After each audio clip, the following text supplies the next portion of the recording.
Ayun no, ipapaliwanag ko kung paano paano ko pinaparating yung pagmamahal ko. Kasi labis ako nasasaktan, nadudurog yung buong pagkatao ko sa tuwing ganyan yung mga reaksyon nyo na katulad ako ng iba na lalaki na maniligaw, ganyan. Hindi pa ako ganyan. Wala akong mithiin na ganyan sa buhay. Hindi ko, minsan hindi ko hiniling na maging akin yung apo nyo. Hindi, ang gusto ko lang mangyari ay yung maipadama ko yung totoong pagmamahal. Sino ba ang mayroong totoong pagmamahal? Di ba ang Panginoon? Kaya sa pamamagitan ng Panginoon yung pagmamahal ko, na ang goal ko sa buhay lang ay unahin yung Panginoon, kasi para dahil gusto kong laging mahiling sa Panginoon na sana ingatan kanya at ang buong pamilya mo, at wala na ako ibang inahangad. Yun lang. At ang di ko lang maintindihan kasi sa buhay nito, kasi lagi lang kitang namimiss. Gusto lang kitang natatanaw, yung nakikita lang, hindi yung tulad ako ng iba na manliligaw, ganyan. Hindi ko ugali yung ganyan. Ang gusto kong maging ugali ay katulad ng sa Panginoon, na napakataas ng pangunawa at lahat mabubuti yung pananaw ko sa buhay. Hindi, minsan hindi ko nangarap ng mga ganyang bagay na tulad ng naiisip nyo na yan, nakikita nyo sa mga sa ibang ganyan. Hindi, napaka-unique ng mga naisip ko lahat. Wala akong mithiin na masama. Nasasaktan nga ako kapag nagkakasala ako. Nakita ng isang bisis, sabi ko nga noon, kung magkakasala ako mismo ang papatay sa sarili ko, or ako mismo magpapakulong. Kaya kasi hindi ako nakaka-move on, kasi totoo akong magmahal, ganyan talaga. Kung umiiyak man ako o luluha ako, pero dahil yun sa totoong pagmamahal ko, umiiyak ako kasi namimiss ko siya palagi. Hindi ko naman iniiyakan yung mga ganyan na nagsisilos ako kahit hindi kami.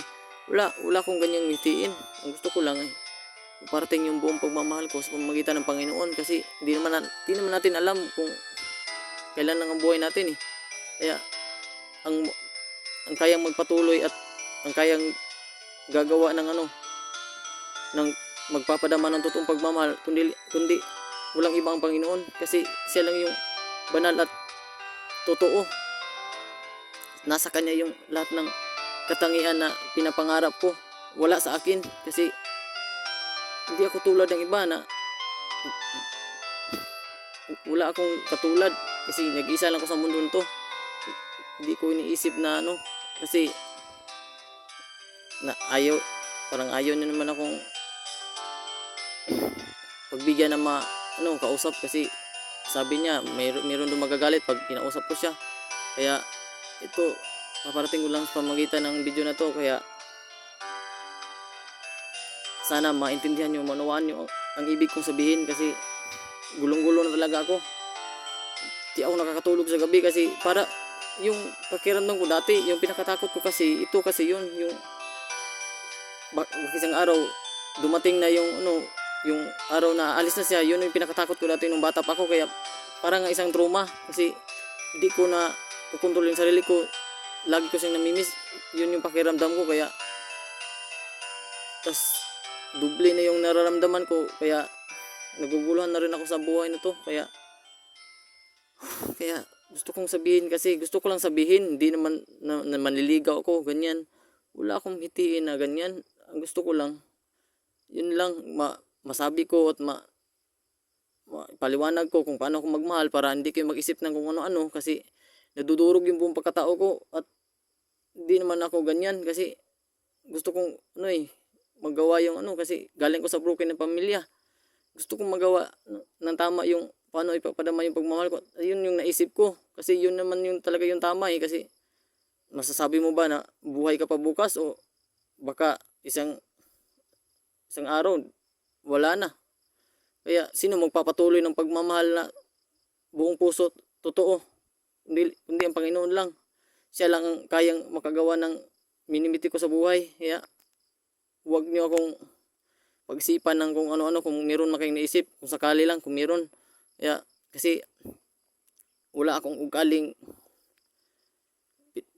ganyan, kasi pinangarap ko nga maging presidente, kasi gusto ko matulungan lahat ng tao. At totoo akong magmahal, kaya hindi nyo ako maano, hindi nyo ma-reach ang naiisip ko. Pasensya na kayo kung nasasabi ko ng ganito. Kasi walang makakaunawa sa akin, kasi ang layo ng yung pag-iisip ko, kasi advance pa sa panahon natin ngayon. Bata pa lang ako, iniyakan ko na to at pinangako, tapos silyado to ng luha. Kaya kung iiyak man ako, hindi sa, kung lagi man akong umiiyak, hindi siya nagmamakaawa ko, kundi nasasaktan ako, kasi merong di nakakaunawa kung paano ako magmahal, kasi tagalan ng panahon. Talagang mahal na mahal ko lang siya, at kahit na mahal ko siya, super love na love ko, hindi ko naman iniisip na minsan wala talaga akong hiniling. Saksi ang Panginoon, wala akong hiniling na sinabi ko maging akin siya, hinihiling ko sa Panginoon. Ang hinihiling ko lang sa Panginoon na sana ingatan siya palagi at ang kabuuan ng kanyang pamilya, kasi pag para gusto ko lang siyang mabigyan ng, gusto ko lang mas tumaas pa yung katatagan niya sa buhay, yung maging matatag siya para makuha niya maging masaya. Yun lang yung mithiin ko sa buhay. Wala akong ibang hinahangad, kundi maalagaan lang siya, makita lang. Hindi ko naman wala akong ganyang pag-uugali. Naggaya ako ng ibang lalaki na manliligaw, ganyan. Hindi ako tulad ng naisip nyo. Kaya kung meron man kayong naisip na ganun, na tulad ako sa ganyan, wala, ibang iba ako sa lahat. Kaya pasensya na po kayo, mga minamahal kong kapatid. Kaya sana unawain nyo, kung mauunawaan nyo, kasi yun talaga yung totoong pagmamahal na pinangako ko noon nung bata pa ako, at hanggang ngayon yun yung gusto kong tuparin, na maging tapat ako, at gusto ko lang maging ilipin niya, kasi kaya yun yung unawain nyo. Please, maawa na kayo sa akin kung naiintindihan nyo, kasi di na ako nakakatulog.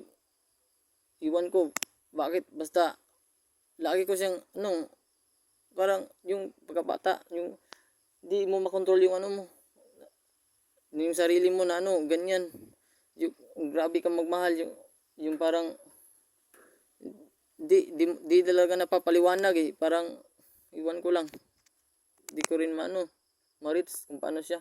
Yun lang yung di ko na sa sarili ko, di ko kayang pigilin. Paano ba yun? Hindi man ako naghangad ng ganyan na kaya ako ng ibang lalaki. Basta pakiunawa nyo lang, mga minamahal ko.